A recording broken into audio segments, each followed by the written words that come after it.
Assalamualaikum, halo everyone, balik lagi di channel aku Intan. Oke teman-teman, di video kali ini aku mau ngasih tahu pengalaman aku konseling kejiwaan gratis dengan menggunakan BPJS Kesehatan. Oke teman-teman, sebelum lanjut ke videonya, bagi kalian yang belum subscribe channel aku, segera di subscribe, komen, dan juga like supaya channel aku ini bisa berkembang dan bisa memberikan informasi yang menarik untuk kalian.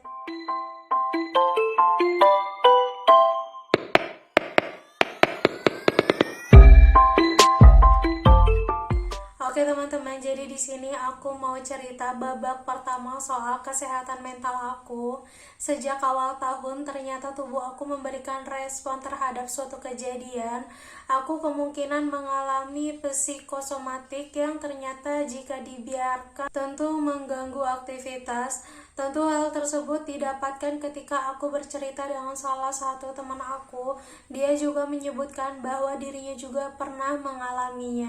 Salah satu teman aku pun merekomendasikan aku untuk melakukan konsultasi atau pemeriksaan diri ke pihak profesional. Pada awalnya aku menerima saran tersebut sembari mempertimbangkan dan mencari informasi sebanyak-banyaknya terkait masalah aku. Ternyata aku mulai sadar aku nggak bisa mengatasi masalah tersebut sendirian. Pada akhirnya setelah 3 bulan mengalami kondisi tubuh yang super duper aneh dan seperti mual, muntah, dan sesak napas setiap hari. Bukan cuma itu, aku juga kadang mengalami perasaan yang juga aneh. Selain kondisi fisik aku yang aneh, aku pun mengalami kondisi psikis yang nggak stabil. Aku hampir setiap hari menangis di perjalanan. Terdengar lebay sih, tapi itu yang terjadi. Hampir setiap hari aku menangis tanpa sebab. Aku menangis tak kenal waktu, bisa pagi, siang, sore, ataupun malam hari. Mempertanyakan hidup, kenapa aku hidup? Kenapa aku harus mengalami hal ini semua?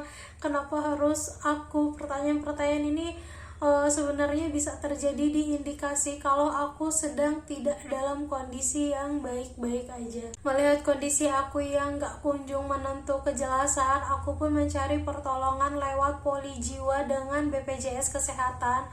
Aku sebelumnya mencari informasi terkait prosedur dan kelengkapan berkas jika ingin melakukan konseling psikologis menggunakan BPJS Kesehatan.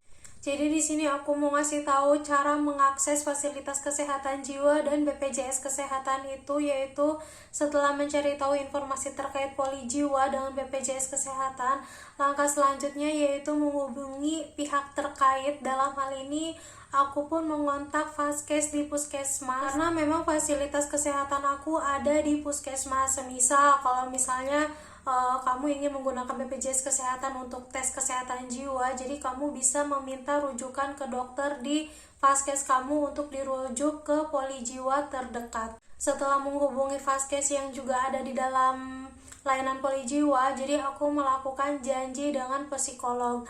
Nah, lalu mulailah sesi konseling dan konsultasi dengan psikolog. Aku melakukan konseling selama 3-4 bulan, namun pada akhirnya seiring berjalannya waktu, aku memutuskan untuk meminta rujuk ke psikiater. Ini untuk catatan hanya dokter yang bisa memberikan rujukan ke dokter jiwa ya. Dan buat teman-teman yang merasa nggak tahu harus konsultasi apa atau mulai dari mana, tenang guys ya, psikolog lebih paham dan lebih profesional. Jadi pasti punya treatment tersendiri yang sesuai dengan kita. Selama konseling, aku juga terbuka untuk mengenal karakteristik diri aku. Jujur, mengulik luka atau pengalaman tidak menyenangkan itu sangat membutuhkan tenaga yang amat sangat besar. Jadi tenang kalau kamu bakalan nangis atau merasa lapar, capek, lelah setelah konseling. Aku menjalani sesi konseling sekaligus mendapat kesempatan tes kepribadian untuk menyesuaikan masalah dan kepribadian.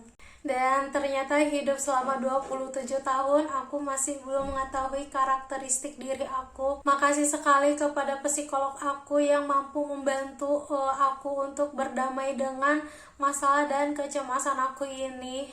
Oh iya, untuk soal biaya jangan khawatir ya, free alias gratis kalau kamu belum memiliki BPJS Kesehatan, tenang aja. Biaya pengakses polijiwa masih terjangkau kalau di level Vaskes. Tentu karena psikolog tidak akan meresepkan obat untuk kliennya. Beda halnya kalau misalnya kamu sudah melakukan konsultasi dengan psikiater atau dokter jiwa. Nah, untuk rujukan ke psikiater pakai BPS juga gratis ya guys ya. Jadi setelah berkonsultasi dan menjelaskan gejala yang aku alami beberapa bulan ke belakang dan ada indikasi untuk menyakiti diri sendiri, aku pun memutuskan untuk memeriksakan diri ke dokter jiwa. Dokter pun memberikan rujukannya, aku pun meluncur ke rumah sakit tujuan. Jadi dokter di Vaskes memberikan pilihan kepada aku untuk memilih mau dirujuk ke rumah sakit mana atau ke dokter mana, karena aku butuh penanganan yang cepat dan juga tepat. Jadi aku memilih yang bisa diakses pada waktu weekend. Jadi beberapa bulan ke belakang weekend ku habiskan ke rumah sakit. Nah, dari dokter Vaskes yang pertama aku mendapat surat rujukan. Nah, surat rujukan itu jangan lupa difotokopi ya. Surat rujukan tersebut dapat digunakan untuk 3 bulan. Nah, kebetulan surat rujukan dari dokter jiwa psikiater sudah habis. Aku disarankan untuk kembali ke Vaskes untuk mengurus surat rujukan balik. Pengalaman pertama ke psikiater sungguh mendebarkan ya. Sejujurnya aku nggak tahu harus ngapain ketika bertemu dengan psikiater. Aku datang sendirian dengan harapan aku ingin sembuh. Aku capek dengan kondisi aku yang sekarang. Aku kembali menceritakan kondisi yang aku alami dan pada akhirnya aku didiagnosis mengalami depresi kecemasan. Dokter pun memberikan obat kepada aku. Sebulan pertama usai bertemu psikiater, saya benar-benar down, pikiran cemas, overthinking, dan emosi negatif muncul secara bersamaan. Aku pun pernah di titik lupa cara bernapas seperti yang kusebutkan. Jadi ternyata setelah dikonfirmasi oleh dokter, kondisi tersebut adalah panic attack. Aku nggak nyangka banget ternyata seperti itu rasanya, bener-bener ngeblank, tidak tahu caranya bernapas dan aneh banget. Padahal setiap waktu kita kan selalu bernafas gitu kan ya. Sebelum ke psikiater aku juga pernah berobat ke dokter umum. Aku cek kondisi fisik aku dengan keluhan seperti di awal.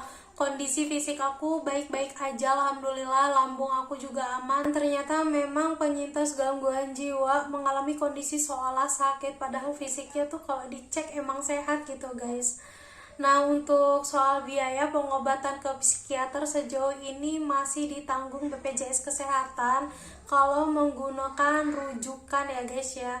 Biayanya 0 rupiah, masih gratis. Aku pernah mengalami fase butuh ketemu dokter karena gejalaku makin gak bisa dikontrol. Beruntungnya dokter memberikan kontak pribadi sehingga kalau ada keluhan langsung bisa dihubungi.